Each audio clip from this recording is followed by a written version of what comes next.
આજે તમને 21મી સદી બતાવી મંદિરના છાપરા નીચે ચાલતી શાળા અને તે પણ આપણા ગુજરાતમાં કે જોઈને પ્રશ્ન થાય કે આમાં કેવી રીતે ભણશે ગુજરાતના બાળકો।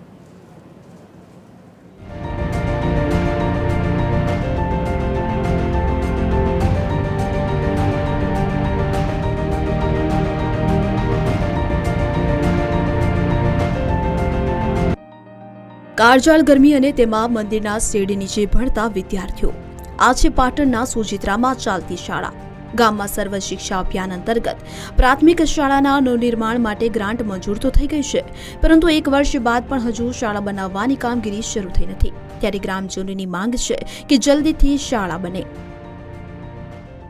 જે સ્કૂલના ઓરડા પાડી નાખેલ છે અને આજ સુધી કોઈ રિનોવેશનનું કામ ચાલુ કરેલ નથી અને બાળકો મંદિરના શેડમાં બેસે છે, અડધા બાળકો ખુલ્લા શેડમાં બેસે અને બાળકોને ખૂબ તકલીફ પડે।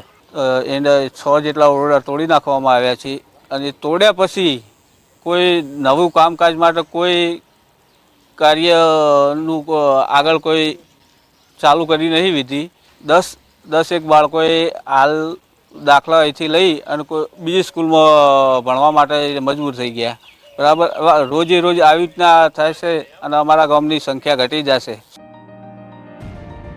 શાળાના આચાર્ય પણ કહી રહ્યા છે કે પ્રાથમિક શાળામાં ધોરણ 1 થી 8ના વર્ગો છે કે જેમાં 140 વિદ્યાર્થી અભ્યાસ કરે છે, ત્યારે મંદિરના શેડમાં એક સાથે 2 વર્ગના બાળકોને બેસાડવામાં આવે છે, જ્યારે બાકીના બાળકો 2 વર્ગોમાં શાળામાં અભ્યાસ કરે છે। આમ બાળકોને બેસાડવામાં પણ તકલીફ પડી રહી છે અને અભ્યાસ પણ સારી રીતે નથી થઈ શકતો। એમાં આપણે 1 થી 3 ધોરણ તો બેસાડીએ છીએ, 4થું 5મું અહીં બીજા ક્લાસમાં બેસાડીએ છીએ અને 6, 7, 8 આપણા મંદિર છે મહાદેવજીનું છે તો મંદિરની અંદર વ્યવસ્થા કરેલ છે, વૈકલ્પિક વ્યવસ્થા। મંદિરમાં હાલ અહીંયા રૂમની વ્યવસ્થા નથી એટલે બેસવા પડે સાહેબ।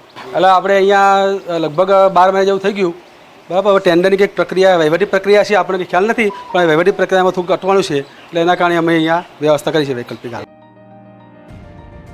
જ્યારે આ અંગે પ્રાથમિક શિક્ષણાધિકારીનો સંપર્ક સાધ્યો તો તેમનું કહેવું હતું કે કામગીરી માટે જે એજન્સીને ટેન્ડર અપાયું હતું તેને સરકારે બ્લોક કરી દીધી છે અને મામલો કોર્ટમાં પહોંચતા કામગીરી અટકી પડી છે।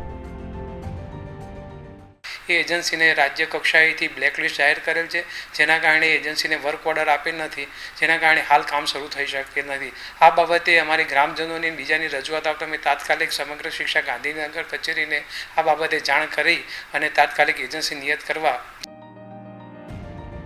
ચોમાસું માથે આવીને ઊભું છે અને શાળાની કામગીરી હજુ શરૂ પણ નથી થઈ, ત્યારે આશા રાખીએ કે સરકાર વિદ્યાર્થીઓ માટે કોઈ વૈકલ્પિક વ્યવસ્થા કરે કે જેથી વિદ્યાર્થીઓનું ભણતર ન બગડે અને ખરા અર્થમાં ભણે ગુજરાત। TV13 ગુજરાતી માટે સોજિત્રા પાટણથી કૃણાલ શ્રીમાળીનો રિપોર્ટ।